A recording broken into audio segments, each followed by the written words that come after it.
Victoria Monet joins Bennett on Most Requested Live worldwide with Romeo. Hey, we got Victoria Monet on the show today. What's up? Not one, not two, but three-time Grammy Award winner. You know, long time coming. Casual, no big deal. Yeah, long time coming.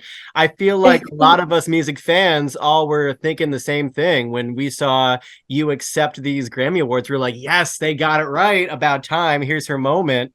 How did that evening feel? Really surreal, to be honest. That's my main emotion. It's really still trying to settle in. But it's been so long and it's something that I planned for. But when it happens, it still feels like, oh my God, you're still shocked. And when I think about the announcement, I still get nervous as if I don't know the results. Like when I play that segment back in my mind of my life, and I'm like, I know it just feels insane, but I'm so thankful. And I feel like your speech resonated with so many people, myself included. I mean, it was so heartfelt, so sweet. You're talking about, your career up until that point, right? And being the roots underground, no one seeing you and no one, really seeing you for who you are and your talents. And I feel like we've all felt that way in our own careers, our own lives. And here you are speaking, and I feel like a lot of people have gravitated towards you because of that. How close was it for you to leave the music career, leave the music industry? Were you close to that, or? Yeah, I thought about it a couple times, but then pretty quickly snapped out of it because I actually really love making music. And so even if I'm not in the music industry, I still want to be creating things. And then at that point, it's all I want to do. And then I have to make a living. So I'm like, well, here I am back in the music industry. But there are some really discouraging times that you go through when you're trying to reach a peak and when you're trying to reach a goal. And that just comes with any career choice, I believe. There should be some struggle. And like you kind of prove to God and the universe and yourself that you really want to do it by keeping going. So I'm so happy that I was able to display some of that on such a big stage for people to see and like hold on to in those moments when they feel like, I don't know, I should stop. Yeah, it was truly inspiring to hear those words come from you.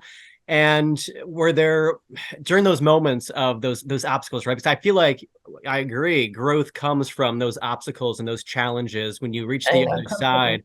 Yeah. Were there people in your corner, whether it be family members, other musicians, or who were those people for you, when those obstacles came?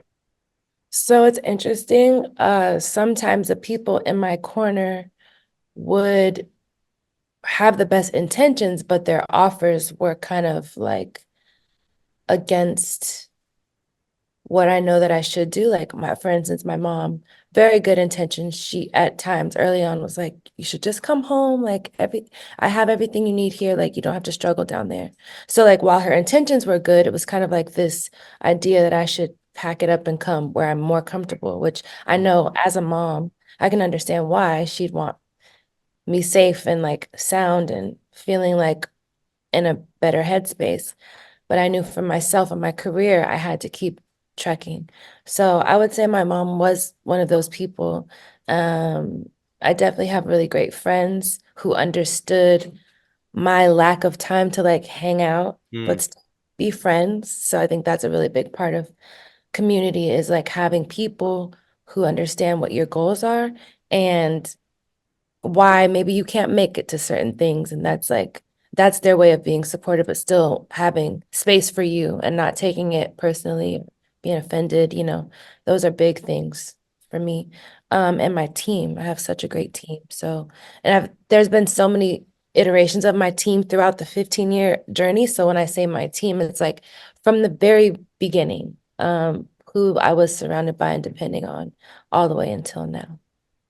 And it's so beautiful because it's full circle. Now you're a mama, of course. Let's talk about how cute Hazel looked at the Grammys. Oh my Oh, gosh. oh my gosh, she's everywhere right now. She's a meme. It's just like, it's so funny. Like she has no idea. Where like all these people are talking about her facial expressions and her natural reactions. So The youngest Grammy nominee ever. This is like Yeah, so crazy. it's really, really special. And so I just thinking about how I'll explain it to her when she grows up and how it'll be a cool fun fact. Because I wonder, what her first memory will be. She's so Mm. young. I don't even know if I remember things from when I was 2. I So think about this too. I have a 3-year-old, and I think about that all the time. Like, is she gonna remember this? I hope. I'm trying. yeah, yeah, we're trying to make those core memories happen. Like, please remember this one time. But I think maybe it was because we have like picked so many pictures now on our phones, it'll help our minds tether to like a memory easier. So like they might remember things earlier on in their lives than we did because we would have had to develop the film and like you That's know. so true. Got to go to like Walgreens to like go develop and Yes. Yeah, did you have like so many cameras laying around your house undeveloped? oh my, absolutely. And I'm like like, the what's big on there? VHS cameras and like Yeah. I haven't even seen any home movies, but I'm like, hey Kira, I have a video that I just took of you. Come Yeah, yeah, it's instant. Yeah, so they'll instant. definitely have like a great documentation of their lives, which I think is pretty cool.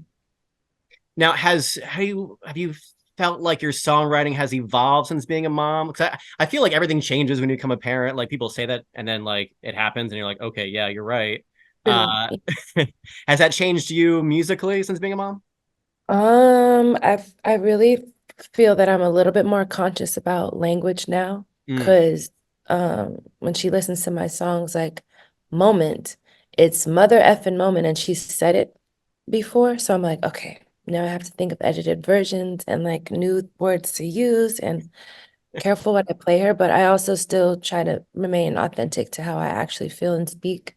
So just trying to balance that and be a clean artist for all generations. Isn't that what parenthood's all about? Just balancing. It's just a whole Yeah, balancing act. We saw it's you a on the circle Grammys back. red carpet balancing, like you're holding Hazel, you're you're doing your Oh interviews. my God, yes. That is, I was like, when did she get so heavy? Because Crazy. holding her, the it was like she got heavier on the carpet because I was a little bit like, I want her to be okay. I want the interviews to get what they need. I'm in these heels and in this Versace dress, and I don't like so much going on. So I'm like, now she feels like she's about 40 pounds. Yeah, it was great though. And then you're meeting Beyonce.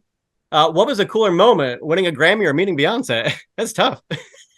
Um, I think what happened after was most cool. She sent me flowers congratulating me on winning a Grammy and talking about my speech. So that I feel like is a culmination of both things, which is really, really cool. I'm having the note laminated and keeping it in my home. So Yes. That's a framer.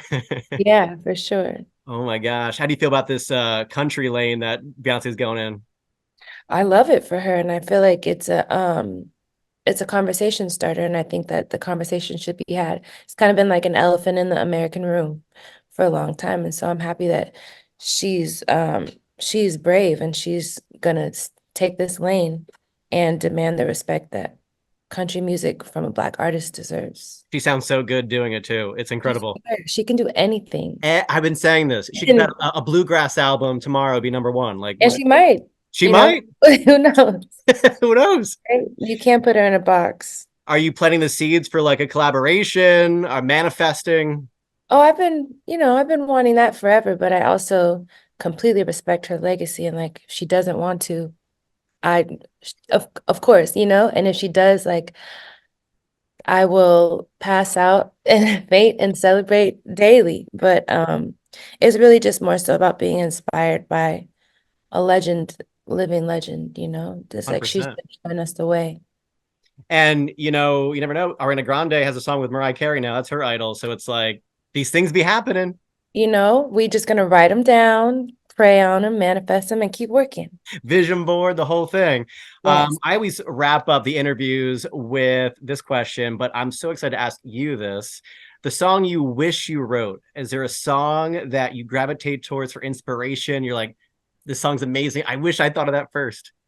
To be honest, Baby Shark. I wish I wrote that. Baby Shark. Everyone knows it. Everyone listens to it millions of times a day. Every parent has to go through singing it. It's in your head, generations wide, like Baby Shark. Give me that check. 100%.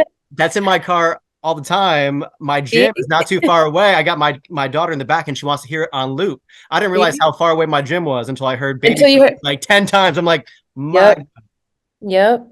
It's baby that, shark. that's the one. Was it true that your daughter was singing Grammy Shark?